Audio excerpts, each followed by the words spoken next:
Hello, TNCC. I'm sorry for not being able to be with you tonight, but I do want to talk to you about prayerlessness and how it can be a barrier to intimacy with God.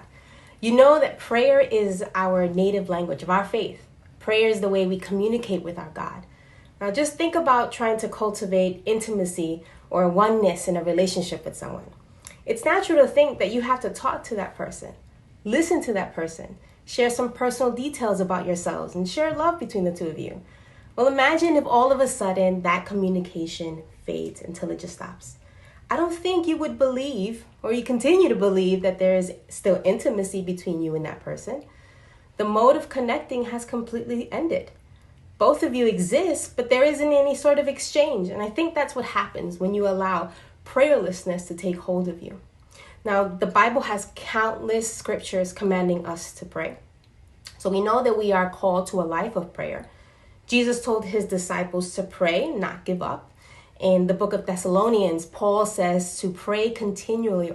The Bible tells us to pray for the sick, the lost, to pray in distress and in weakness, for the righteous and the wicked. There's so many more, but that just goes to show us that there's not one specific reason to pray.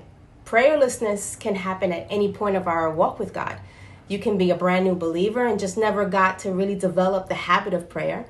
Maybe you're a seasoned believer and you just found yourself that you are now forsaking that once devoted time with God. Whatever it is, whatever your situation, it can happen. And maybe for multiple seasons. Now, it's important to recognize what the reason for your prayerlessness is. I read this quote that said, prayer occurs when you depend on God. So prayerlessness occurs when you depend on yourself. Prayerlessness is like saying you don't need him. Psalm 62:8 says, trust in him at all times, O people. Pour out your heart before him. God is a refuge for us. And you'll see time and time again, the call for prayers followed by promises. So maybe that's what it is. You feel jaded. You are discouraged at an unanswered prayer. Prayerlessness not only affects your relationship with God, but it also affects the relationships around you with other people. I'll share with you this one time I found myself in this very situation. A couple of years ago, I was neglecting my time with God, and I can't remember exactly the reason that led me to that place, but I do remember that at that point something had to change. And I had been working with other types of ministries, and this was during a time of prayer, and some leaders had been called to pray for those at the altar. And I remember having this feeling of emptiness, like I was trying to pour out, but I couldn't.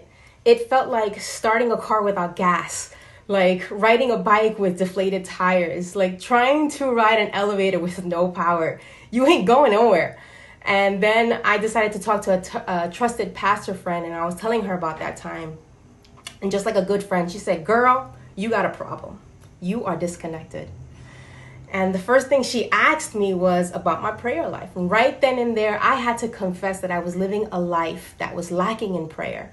Some may even consider prayerlessness a sin. And we know that the word says that sin separates us from God. When the people of Israel cried out to the prophet Samuel, please pray for us, his response was, be it far from me to sin against God by failing to pray for you. The book of James says, anyone then who knows the good they ought to do and doesn't do it, sin. So an argument could be made that prayerlessness is a sin, and it's a barrier to your intimacy with God. I have good news. Like any sin or anything that is essential that you're lacking, Jesus is here to help. And if you find yourself in this place, there is a way out right now that you can do at this very moment. Ask God in prayer to fan into flame that desire to connect with him, to help you out with whatever it is that's disconnecting you from this precious time that you have with him. Guys, I know it is hard. Trust me, I have been through this time and time again. But the Lord is always willing and waiting to restart, rekindle that relationship. So don't let it get in the way. So if there's any barrier that you find yourself in as a barrier intimacy with God, let prayerlessness be the one that you tackle first. And I know you're going to hear a lot of great things from these awesome speakers tonight. And so I pray that you're blessed, that you guys are safe, and that this will be a night of change for you. God bless.